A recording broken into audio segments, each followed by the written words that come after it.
नमस्कार. माझं नाव अनु आहे आणि मी 10 वर्षांची आहे. जगाला बघायची व त्यासोबत जोडले गेले जाण्याची माझी पद्धत इतरांपेक्षा वेगळी आहे. मी लहान असताना माझ्या आईबाबांच्या लक्षात आलं की त्यांनी मला दिलेली खेळणी मी एका मागोमाग एक रांगेत लावण्यात खूप गुंतलेली असायचे आणि अनेकदा मी गाडीचे टायर फिरत असताना बराच वेळ पाहत राहायचे. सुरुवातीला त्यांना असं वाटायचे की ते माझं नाव हाक मारत असताना मला ऐकू येत नाही आहे, पण नंतर त्यांना कळलं की मी टीव्हीवर लागणारी गाणी लक्षात ठेवतेय आणि त्यांची चाली गुणगुणू शकत होते आणि शब्दही बरोबर गाऊ शकत होते. मी काही गाणी आणि शब्द पुन्हा पुन्हा म्हणत राहते, खास करून जेव्हा एखादी परिस्थिती मला अस्वस्थ करते, कारण त्यामुळे मला शांत वाटतं आणि त्या क्षणावर पुन्हा लक्ष केंद्रित करता येतं. माझे विचार आणि चिंता शांत व्हाव्यात म्हणून मी कधी कधी माझं शरीर पुढे पाठी करत हलवत राहते. मला ऑटिझम आहे, ज्याला ऑटिझम स्पेक्ट्रम डिसऑर्डर असंही म्हणतात. याचा अर्थ असा आहे की माझा मेंदू बहुतेक लोकांपेक्षा वेगळ्या पद्धतीने जगाला प्रतिसाद देतं आणि अनुभवतं.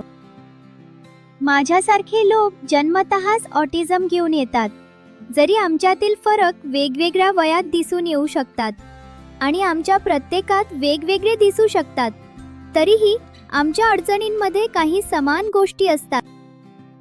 आम्हा सगळ्यांनाच इतरांशी संवाद साधण्यात आणि त्यांच्याशी जोडण्यात काही अडचण येते.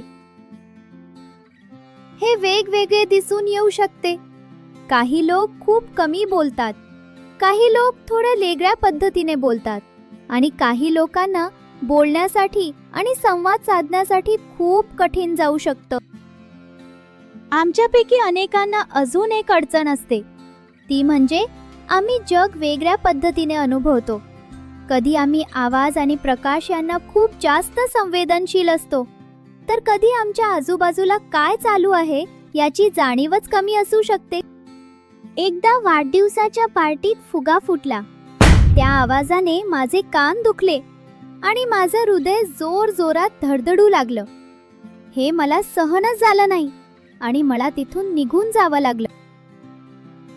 माझ्या काही ठराविक आवडी आहेत, जसे की वेगवेगळे फुलपाखरू ओळखायला मला खूप आवडतं. त्याबद्दल बोलायला मी कधी कधी मित्रांना मध्येच थांबवते, पण त्यांना त्यात फारशी आवड नसते आणि ते माझ्यावर हसतात व तिथून निघून जातात. जरी मला इतरांसारख्याच भावना जाणवतात, तरी त्या माझ्या आई-बाबांना देखील सांगायला मला खूप अवघड जातं आणि मी अनेकदा माझा आनंद दाखवण्यासाठी उत्साहाने वर खाली उड्या मारते. मला माझ्या भावना किंवा विचार जरी स्पष्टपणे व्यक्त करता येत नसले आणि माझ्या वयाच्या इतर मुलांपेक्षा माझ्या आवडी वेगळ्या असल्या, तरी मला खूप काही करता येतं. माझी स्मरणशक्ती चांगली आहे आणि मी नेहमी खरं बोलते. घरी असो किंवा शाळेत, ठराविक दिनचर्या मला लवकर उडायला मदत करते. पुढे काय होणार आहे ते सोप्या शब्दात सांगितलं तर मला नवीन परिस्थितीसाठी स्वतःला तयार करता येतं. मी बोलू शकते, पण मला माहित आहे की ऑटिझम असलेल्या काही लोकांना स्वतःला व्यक्त करण्यासाठी मदतीची आवश्यकता असू शकते. मला फक्त एवढंच वाटतं, जगाने माझ्यासारख्या मुलांकडे लक्ष द्यावं, आम्हाला समजून घ्यावं, स्वीकारावं आणि प्रेम करावं. चला, असे जग निर्माण करूया ज्यामध्ये प्रत्येक मुलाला सामावून घेतले जाईल, जसे आपण आहोत तसे.